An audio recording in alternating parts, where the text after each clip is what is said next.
बच्चे नैक्सट आप शुरू करना है valence bond model of valence bond theory.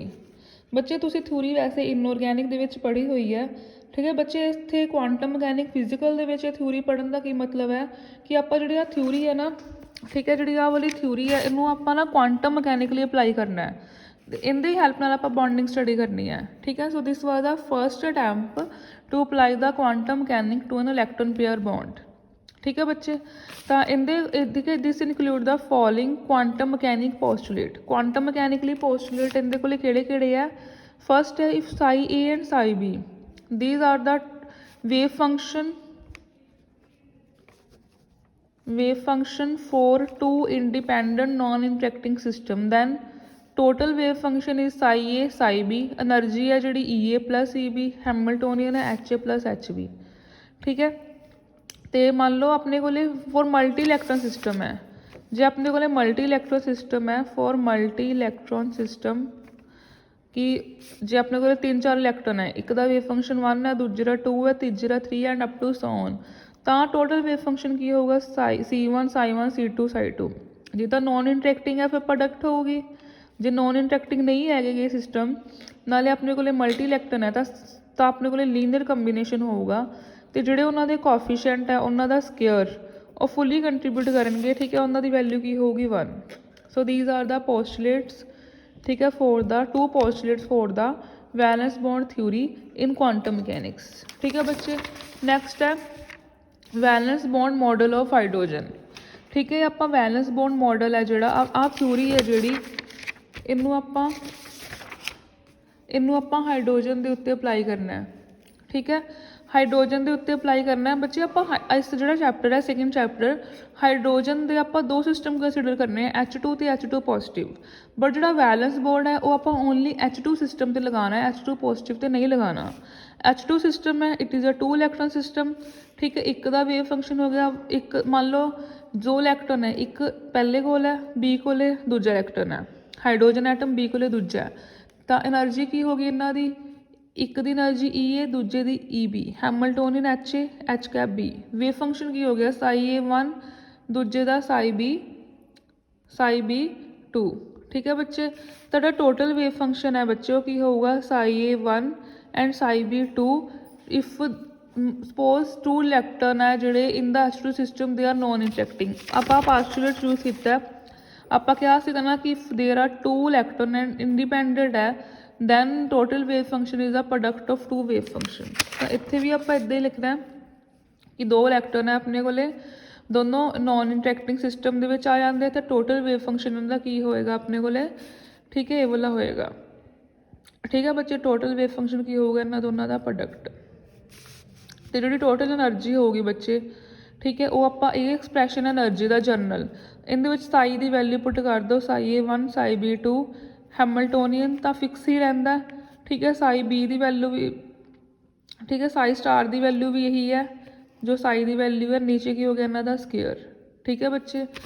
तो ये एनर्जी आप की करना आप सोल्व नहीं करना, इनू आप थ्योरेटिकली लिखना ही है। If we solve this expression then our energy comes out to be 24 and using this energy bond distance comes out to be 90 picometer, but actual energy is 458 and actual bond distance is 74, so there is a much large difference, ठीक है। so we choose the incorrect wave function, so we have to improve this, so we need some improvement।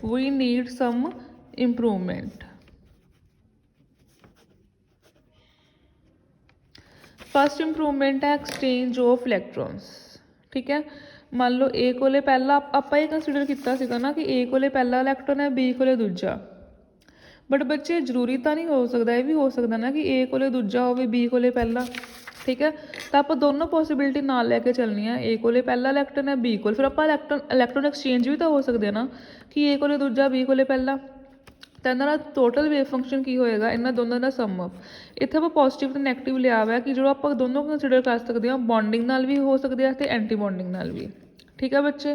तो positive तो negative sign. तो जो आप आही Sai the values expression put करते हैं तो अपने को जी एनर्जी आती है 303 आती है, बॉन्ड डिस्टेंस इन्ना, ਹਜੇ ਵੀ ਬੱਚੇ ਬਹੁਤ ਜ਼ਿਆਦਾ ਫਰਕ ਹੈ, ਕਿਉਂਕਿ ਇਹ ਐਕਚੁਅਲ ਵੈਲਿਊ ਹੈ એનર્ਜੀ ਦੀ, ਇਹ ਐਕਚੁਅਲ ਬੌਂਡ ਡਿਸਟੈਂਸ ਦੀ ਵੈਲਿਊ ਹੈ। So we need some we need another improvement. So ਆਪਾਂ ਨੂੰ ਹਜੇ ਵੀ ਇੰਪਰੂਵਮੈਂਟ ਦੀ ਲੋੜ ਹੈ। ਤਾਂ ਆਪਾਂ ਸੈਕਿੰਡ ਇੰਪਰੂਵਮੈਂਟ ਕੰਸੀਡਰ ਕੀਤੀ ਹੈ, ਸਕਰੀਨਿੰਗ ਇਫੈਕਟ ਆਫ ਇਲੈਕਟ੍ਰੋਨ।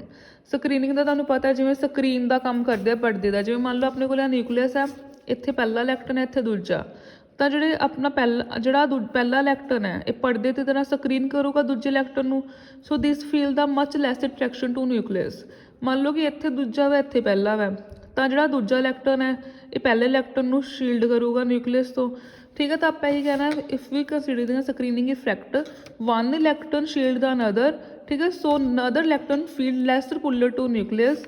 ਠੀਕ ਹੈ, another electron feel less pull to nucleus।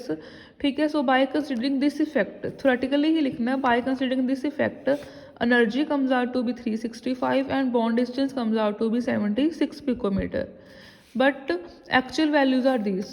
so there is also much large difference, so we need third improvement है बच्चे आयनिक रिएक्टर। बच्चे पिछे ਆਪਾਂ ਕਿਹਾ ਸੀਗਾ ਐਕਸਚੇਂਜ ਆਫ ਇਲੈਕਟ੍ਰੋਨ ਹੈ कि ए कोले पहला बी कोले दूजा, या ए कोले दूजा इलैक्ट्रॉन है बी कोले पहला इलैक्ट्रॉन है, क्योंकि अपने कोले दो इलैक्ट्रॉन सिस्टम है। ठीक है, अपने कोले दो इलैक्ट्रॉन है तो दो ही वेव फंक्शन है, साई ए तो साई बी। तो ये भी ए हो क्या से आप ए कोले पहला बी कोले दूजा, फिर आप ये कहता सी ए जरूरी नहीं ए कोले दूजा हो सकता बी कोले पहला, आप इन्होंने दोनों को सम अप करके लिख लिया सी। ठीक है, हुण आपां आपां हुण कंसीडर करना आयनिक रिएक्टर। जरूरी नहीं गा कि दोनों इलैक्ट्रॉन एक दूजे को जाने भी हो सकता ए कोले दोनों इलैक्ट्रॉन होण बी कोले कोई भी ना होवे। जे बी कोले कोई इलैक्ट्रॉन नहीं है, बी इलैक्ट्रॉन डेफिशिएंट है तो बी पॉजिटिव ए नैगेटिव, वो भी इधर ए पॉजिटिव बी नैगेटिव। ठीक है बच्चे, तो इत्थे अपने कोले की आ गया psi A one psi A two. ठीक है, इत्थे की आ गया psi B one psi B two, मतलब जे ए कोले दोनों इलैक्ट्रॉन है तो टोटल वेव फंक्शन की होगा, क्योंकि आयनिक रिएक्टर जनरेट करता है, टोटल वेव फंक्शन की होगा इन्होंने दोनों का सम अप। ठीक है, टोटल वेव फंक्शन की होगा इन्होंने दोनों का सम अप होगा। ठीक है, तो जो आप टोटल वेव फंक्शन नैक्सट लिखिए, ठीक है, जो एक्चुअल वेव फंक्शन है उस दोनों ही होंगे, कोवलेंट रिएक्टर भी तो आयनिक रिएक्टर भी। जो आप एक्सचेंज ऑफ इलैक्ट्रॉन किया सीगा वो कोवलेंट रिएक्टर जनरेट करता है, क्योंकि शेयरिंग हो रही है। तो जो आप इस कहा सीगा कि या तो ए कोल दोनों इलैक्ट्रॉन है तो ए नैगेटिव हो गया, बी पॉजिटिव हो गया, या बी कोल दोनों इलैक्ट्रॉन है, ठीक है, बी नैगेटिव हो गया, ए पॉजिटिव हो गया। ठीक है, तो ये हो गया टोटल इलैक्ट्रॉन की हो गया covalent plus lambda time ionics. Covalent reactor की सी इलैक्ट्रॉन शेयर होंगे सी, इनका वेव फंक्शन की सीगा कि या तो ए कोले पहला बी कोल दूजा, जा की है बी कोले ए कोले दूजा बी कोले पहला। आयनिक रिएक्टर की सीगा कि या तो ए कोल दोनों इलैक्ट्रॉन है, ठीक है, या तो बी कोल ही दोनों इलैक्ट्रॉन है। ठीक है, ये आयनिक रिएक्टर, ये टोटल वेव फंक्शन दोनों को ले लिया। इस जो लैम्डा है, ठीक है, जो लैम्डा है it is a mixing coefficient. बच्चे जो आप आ वेव फंक्शन कंसीडर करिए तो आप एनर्जी के एक्सप्रैशन आ सी एनर्जी का एक्सप्रैशन,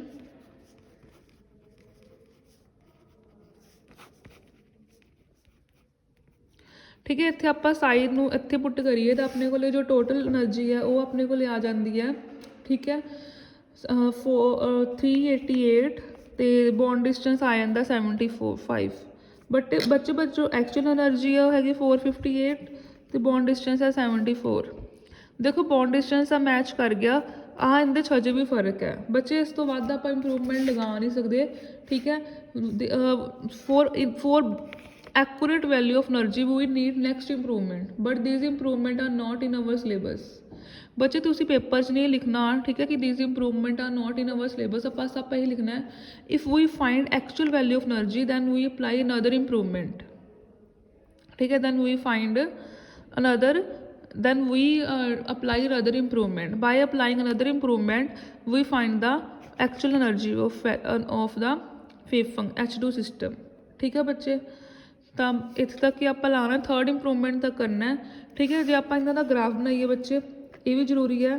ठीक है, अपने को इधरली साइड एनर्जी है, ठीक है, तुम शुरू से बना लियो चाहे इधरली साइड एनर्जी है, तो अपने को इत्थे अपने को एनर्जी की 0 वैल्यू है। ठीक है, तो पहला अपने को वेव फंक्शन, आप सब तो पहला वेव फंक्शन की लिया सीगा कि ए को पहला बी को दूजा, उनके अकॉर्डिंगली अपने को जो कर्व आ जाती है वो इदा। ठीक है। तो अपने को जो एक्चुअल वैल्यू है एनर्जी की, ठीक है, एक्चुअल वैल्यू ऑफ एनर्जी है। तो जो आप दूजा लगा लीए, ठीक है, दूसरा आप फिर की कहता सी ए कोले पहला, बी कोले दूजा, ये आप पहला सीगा साइड, फिर आप दूजी बार ये लिया कि ए कोले पहला बी कोले दूजा, या ए कोले दूजा बी कोले पहला। ठीक है बच्चे, इत्थे आप दो कंसीडर किए सी पॉजिटिव नैगेटिव के केस, क्योंकि बॉन्डिंग नाल भी दोनों सम अप हो, बॉन्डिंग भी हो सकती है तो एंटी बॉन्डिंग की। पॉजिटिव का की मतलब है बॉन्डिंग, नैगेटिव का की मतलब है एंटी बॉन्डिंग। तो इनके कोरसपोंडिंगली जो कर्व आ जाती है वो इत्थे आ जाती है। ठीक है, ये मान लो ये फर्स्ट के कोरसपोंडिंगली कर्व है, ये सैकेंड हो गया, ये थर्ड हो गया एंटी बॉन्डिंग वाला। थर्ड के कोरसपोंडिंगली कर्व अपने को होर नीचे चलेगी। थर्ड किहड़ा सीगा बच्चा, आप वेव फंक्शन लिए क्या सी, थर्ड इंप्रूवमेंट, थर्ड अपना की लाया सी स्क्रीनिंग इफैक्ट। स्क्रीनिंग इफैक्ट के कोरसपोंडिंगली अपने को कर्व अपने को आ वाली आ गई, चौथे वाली। ठीक है बच्चे, बच्चे सैकेंड को इकट्ठा ही करो, थर्ड है स्क्रीनिंग इफैक्ट वाली, फोर्थ अपने को आ गई आयनिक रिएक्टर वाली, थर्ड आ गई स्क्रीनिंग इफैक्ट वाली। ठीक है, फोर्थ आ गई अपने को आयनिक रिएक्टर वाली। ठीक है, तो अपने को फिफ्थ है, ठीक है बच्चे, सब तो पहले वाली। तो अपने को आ कर्व बन गया इनके जो, ठीक है, सब तो करैक्ट कर्व होगी वो किहड़ी होएगी अपने को, जिंदे अकॉर्डिंगली अपने को बॉन्ड डिस्टेंस सही आऊगा। ठीक है, इनके कोरसपोंडिंगली अपने को की है जो स्क्रीनिंग इफैक्ट वाली सीगी वो अपने को थर्ड कर्व सीगी। ठीक है, आयनिक रिएक्टर वाली फोर्थ कर्व होगी। ठीक है, आ फर्स्ट कर्व सीगी पहले वाली, सैकेंड तो थर्ड कर्व हो गई अपने को, सैकेंड कर्व हो गई आह वाली एक्सचेंज इलेक्ट्रॉन वाली, थर्ड कर्व हो गई अपने को स्क्रीनिंग इफैक्ट वाली। ठीक है, आ फोर्थ कर्व हो गई अपने को आयनिक रिएक्टर वाली। ठीक है बच्चे, फोर्थ कर्व आयनिक रिएक्टर वाली हो गई। ठीक है, तो अपने को दिस रिप्रजेंट द कर्व 4। ठीक है, एंड इनके कोरसपोंडिंगली जो एनर्जी आती है वो थोड़ी बहुत करैक्ट आती है 388 तो 75। ठीक है, आप ही क्या हुआ कि जो एनर्जी है वो फोर्थ कर्व आयनिक रिएक्टर के नाल मैच करती है 388 तो 75। ठीक है बच्चे, आ सीगा जे आप मैं थोड़ी बुक चो शेयर कर दी हाँ, जे आप आ वे फंक्शन लैने कि ए कोले पहला बी कोल दूजा, तो एनर्जी इन्नी सी, इहदे नाल आ एक्चुअल एनर्जी है। जे कंपेयर करिए तो बहुत फर्क है। फिर आपां नूं इंप्रूवमेंट की लोड़ सी, फिर आप इंप्रूवमेंट लाया कि आपां क्या कि जरूरी नहीं गा कि ए कोले पहला बी कोल दूजा होवे, ये भी हो सकता है ए कोले दूजा बी कोले पहला होवे। ठीक है, तो उनके कोरसपोंडिंगली आ एनर्जी वैल्यू आ गया। हजे भी बहुत फर्क है, तो थर्ड सैकेंड इंप्रूवमेंट लाई आप स्क्रीनिंग इफैक्ट वाली, तो उनके कोरसपोंडिंगली आ वैल्यू आ गया। हजे भी मच फर्क है, तो आप आयनिक रिएक्टर वाला वेव फंक्शन लिया तो अपने को ये आ गया। तो आप कह सकते हैं कि this value are now agreement. ठीक है, somewhat agree with actual energy, कुछ कुछ एग्री कर दिया मैं। इफ़ वी, ठीक है, if we find to accurate value of energy, ठीक है, then we need some other improvement. बच्चे पर वो आप होर नहीं लगा सकते because they are not in our syllabus. Paper में नहीं लिखना तुसी ये कि we don't apply other improvement because these are not in our syllabus. तुसी सिर्फ इन्ना ही कहना है कि if we find accurate value of energy then we apply another improvement and we find the actual value of energy. बस last इन्नी गल लिख देनी है। ठीक है बच्चे, तो ये सीगा अपना आर्टिकल वैलेंस बॉन्ड थ्योरी का। इनके नाल आपां लास्ट सम अप किया होया कि पहला आप आ वेव फंक्शन लिया, फिर फर्स्ट इंप्रूवमेंट लाई, फिर आ सैकेंड इंप्रूवमेंट लाई, फिर आ थर्ड इंप्रूवमेंट तक की करना है। फिर उस बाद लिख देना कि आप होर इंप्रूवमेंट अप्लाई करके इत्थे तक पहुँच सकते हैं, बट आ भी सही है, इत्थे तक भी सही है। ठीक है बच्चे आ आर्टिकल है जो valence bond model of hydrogen है। ठीक है, दिस इज़ इंपॉर्टेंट। ठीक है, मोस्ट इंपॉर्टेंट है, ये पेपर च आई जाता होंगे। ठीक है, तो ये सीगा वैलेंस बॉन्ड थ्योरी, इनू आप अप्लाई किया हाइड्रोजन से। नैक्सट आप molecular orbital theory next video discuss करांगे। ठीक है बच्चे।